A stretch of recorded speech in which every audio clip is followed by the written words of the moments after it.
Hi, I'm Brady McCourt, and you're watching Crash Course U.S. History. Today, we will be talking about the Great Depression, arguably the darkest times for the United States. Coming out of the Roaring '20s, the country was prospering. The economy was on the rise, with stocks hitting record highs. In fact, the DOW reached a peak of 381 points, until the day the stock market fell 25%. The stock market crash of 1929 was the biggest decline in U.S. history, and it began on Black Friday, or October 24th, 1929. It lasted until October 29th, which was known as Black Tuesday. In those 5 days, the DOW dropped 25%. It decimated the economy and forced thousands out of work. The crash forced people to sell their businesses and resort to their life savings, and by 1933, nearly half of America's banks had failed, and the unemployment rate was approaching 30% of the workforce. Even though the crash of 1929 was a factor in causing the Great Depression, it wasn't the only factor. There were many more causes. For instance, the decrease in international lending, which was when lending of money by U.S. banks to foreign countries stopped. This caused the Smoot-Hawley Tariff Act, which imposed tariffs on agricultural and industrial products, and this led to a major decline in global trade, but more on that later. Now, to see this firsthand, let's take a look at the thought bubble. Imagine if you have a high-end job, and you just finished off the year extremely strong. You make the decision to put some of your extra money into stocks, since the economy is on the rise. Then, over the next few days, the stock market crashes, and you've now lost 50% of the money you put in. You now realize that you need to get your money out of the stock market. So what do? You rush to the bank and try to pull your money out, but you are way too late. There are so many people at the bank trying to do the same thing that there's no more money to pull out. These were known as the bank rushes. After you rush to the bank, you sadly realize that your employers also lost most of their money. So now you are laid off because the company can't afford to keep you if it's not making any money. Now, you got to figure out how you're going to sell your house to provide for your family. You also need to find a place for you and your family to live. You've heard of these things called Hoovervilles, which were small shacks built by the homeless to live in.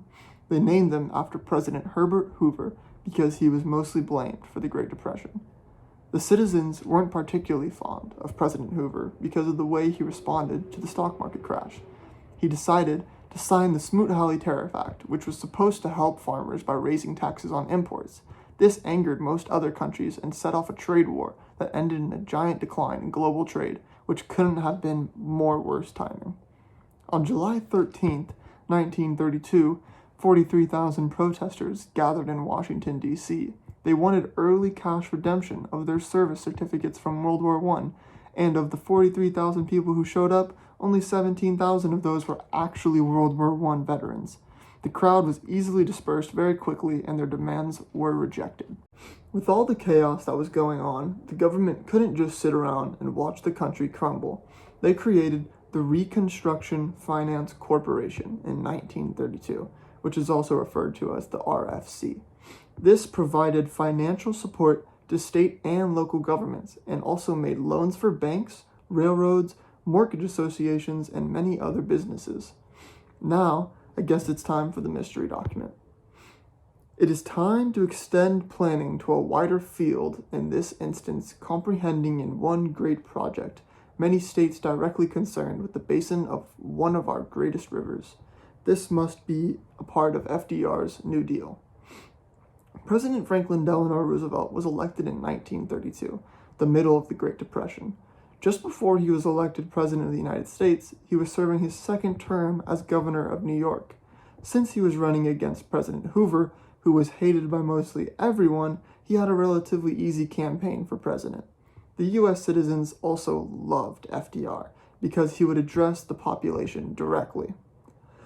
The major factor that FDR campaigned on was his idea for the New Deal. This New Deal was a domestic program that strived to bring immediate economic reform and relief by fixing industries, agriculture, water power, and housing, which would increase the government's activities.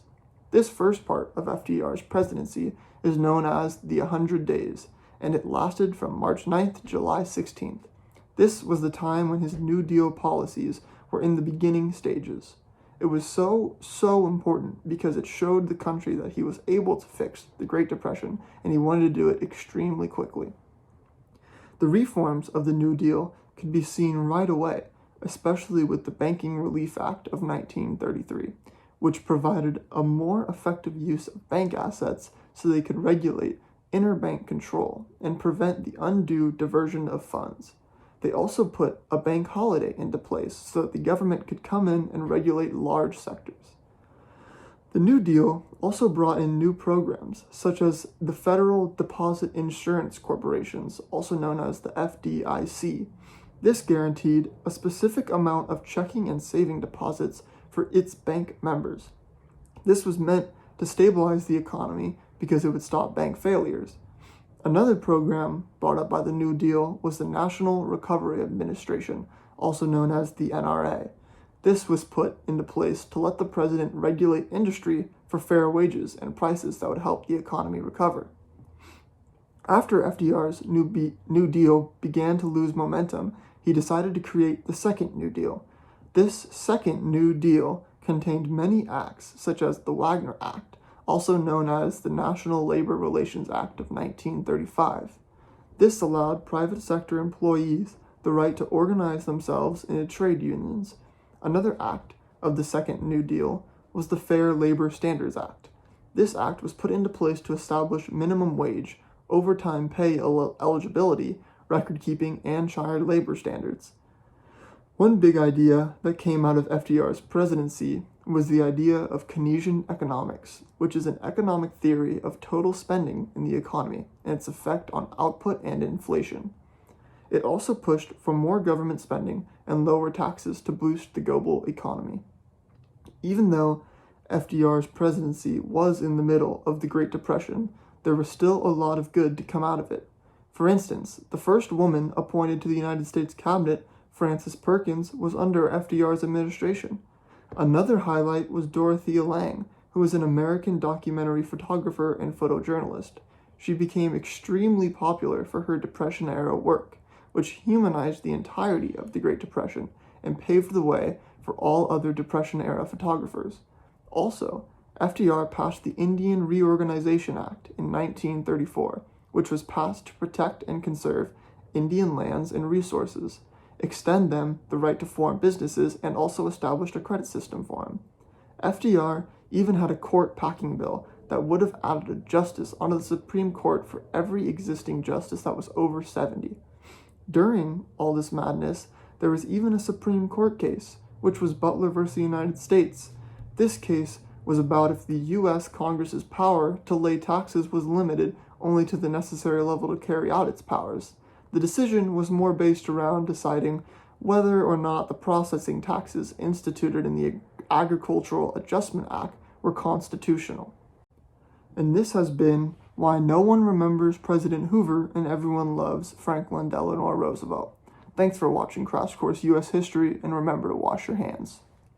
If you have questions about today's video, you should ask them in comments. Everybody who works on Crash Course, as well as a team of historians, will be there to answer them. Thanks for watching. Please make sure you're subscribed to Crash Course, and as we say in my hometown, don't forget to be awesome.